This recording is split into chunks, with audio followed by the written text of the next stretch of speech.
Ladies and gentlemen, what's going on? I am Nevin from the Fan and Collector's Haven. Because what?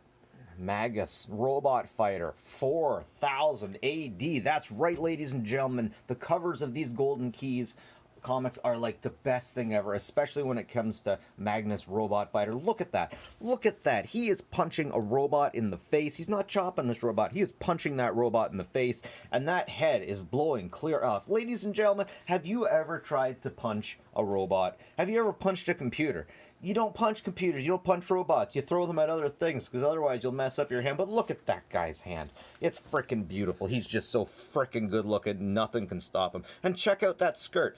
Okay, so in some shots it looks like a skirt, in some shots it looks like a mini short, super short short. Why would a man be wearing that kind of short? Who cares? This is hokey stuff. Oh, and check it out. Planet of the Apes behind them, the robot fighter, fighting them. You know what? The only thing that I know about the robot fighter is from what happened in the Predator versus the Robot Fighter. I remember it being a good comic, but I think it would actually ruin it for me if I got into the full story of the universe of this robot hunter. I want to be left in the dark about it because it is so hokey, it is so campy, that is just freaking perfect. And out of all of the Gold Key comics made, I definitely think that this is one of the campiest right out of the gate. It's one of those ones where it seems like they got a Harlequin romance painter to draw the cover. In the 70s, things were a little different. They were trying to do things a little differently, and Gold Key seems to be the place that people went to if they wanted to make a comic and didn't want someone else to own the license. Like Gold Key did Star Trek, they did all kinds of things, the Shadow, all kinds of different things. Anyways, it starts out with doggies being like, bark, bark, we're going to steal stuff, and he's like, oh, I'm going to let that happen. I'm going to chop some heads off. That's what I'm going to do. I tell you what, Bobby. Anyways, the art's still pretty good. You can definitely tell here he's wearing shorts, but as time goes on, you're not even sure what he's wearing. Anyways, we got some monkeys dancing, and is this racist? Is that racist in this day and age? So yeah, once again, I don't want to know about the universe. I just want to open it up and enjoy the campiness. What's that? That is a frickin' snake doing calculations. I love this comic. I don't want to know the continuity. I don't want to know what's going on. Ooh, patches. I would still buy a lot of these patches these days. Felix, was he popular back then? Well, it's because they don't even know who he is. Okay, so the squirrel's getting a mind of his own. What's going on here, Mr. Squirrel? And stuff happens. Yep. Oh, here we go. He chops off a robot dude. Okay, tell me those are shorts. Do those look like shorts to you? Those are not shorts. That's a skirt. This man is in a skirt. And how is it his balls aren't flopping around all over the place? His wieners and beans, ladies and gentlemen, in a situation like this would be all over the place. Oh, Duke. Guys, the Duke advertisement. This is the best. We all love dogs. Let's face it. Especially German Shepherds. Look at that, man. I've always wanted a German Shepherd to go canyon sliding with. Yep.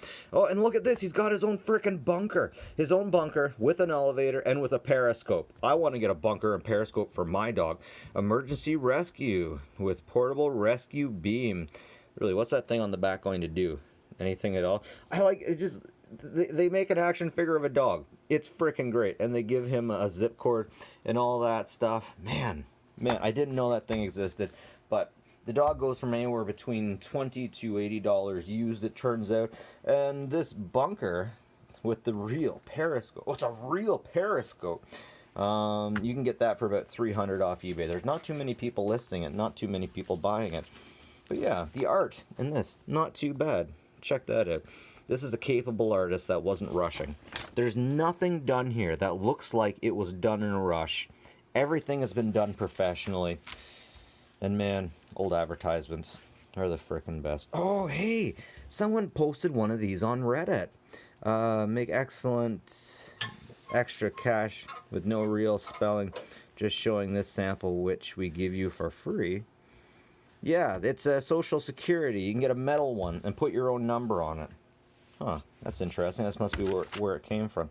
Anyways, once again, the art is great. The art is meant to do everything.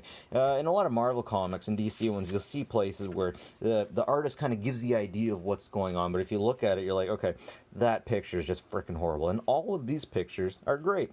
Oh, it looks like the Robot Fighter's teaming up with sentient, maybe robot animals. Once again, don't care about what's going on. I just like the campiness of it. Husha! Husha! Knocking those robots' heads clean off with a karate chop.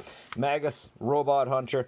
I'm in love. Ladies and gentlemen, this is the stuff. Selling grit newspapers. That was a big deal way back in the day. I only see these in particular comics. My parents told me a little bit about them a long time ago. There's a lady and her animals. Danane must be very crazy. Danny? Man, I should probably understand what that says, right? She is Legia. And so are the incredible neo-animals. Animals that truly are fitting companions to mankind in this fantastic age that we live in. Man, imagine... You know, back in the day, the future was supposed to be great and everything was supposed to be happiness and gumballs and all that stuff. And then something happened. What happened? And then these days, we see the future as having nuances, problems, maybe totalitarianism, maybe looking at things a little bit differently. The nuances like energy issues, global warming, that kind of stuff. Whereas we show the future in here in a 50s idea where things will only just keep getting better.